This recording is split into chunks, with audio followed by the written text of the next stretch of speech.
Hello everyone, I welcome you on my channel. Today in this video, once again we are here to learn about use of should be and should have.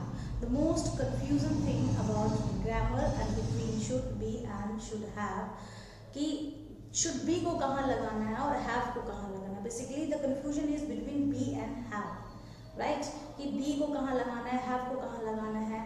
क्योंकि last videos में हमने should का use present में advice में use किया था, past tense में advice में यूज़ किया था, सजेशन में यूज़ किया था. बट यहाँ पे शुड बी और शुड हैव को किस तरह से हमें यूज़ करना है वो हम सीखेंगे. शुड बी का मतलब होता है होना चाहिए, राइट? शुड बी का मतलब होता है होना चाहिए एंड शुड हैव का मतलब होता है पास में होना चाहिए. जैसे कि हैव का यूज़ हम पास होने के सेंस में करते हैं, ऐसे यहाँ पे हैव का यूज़ पास होने के सेंस में है. और बी का मतलब होता है होने के सेंस में, तो हम बी को होने के सेंस में यूज़ करेंगे. जब हम किसी पर्सन के होने की बात करते हैं तब हम शुड बी का यूज़ करते हैं, और पास में होने की बात करते हैं तो शुड हैव का यूज़ करते हैं. Now let's have the example. बहुत अच्छे से क्लियर हो जाएगा उसके द्वारा.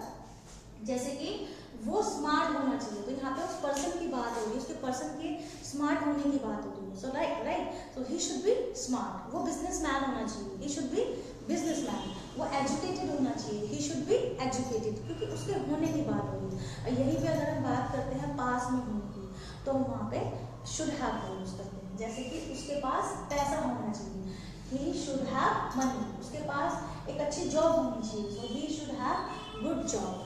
सो now the example, let's have the more examples. कि मैं एक ऐसे लड़के से शादी करना चाहती हूँ जिसके पास अच्छी जॉब होनी चाहिए, राइट?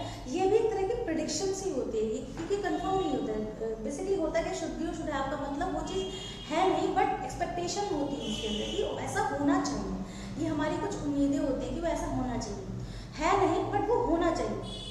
जैसे कि I want to marry with that person who should have good job. मैं एक ऐसे लड़के से शादी करना चाहती हूँ जिसके पास अच्छी जॉब होनी चाहिए. I want to marry with that person who should have money. जिसके पास पैसा होना चाहिए.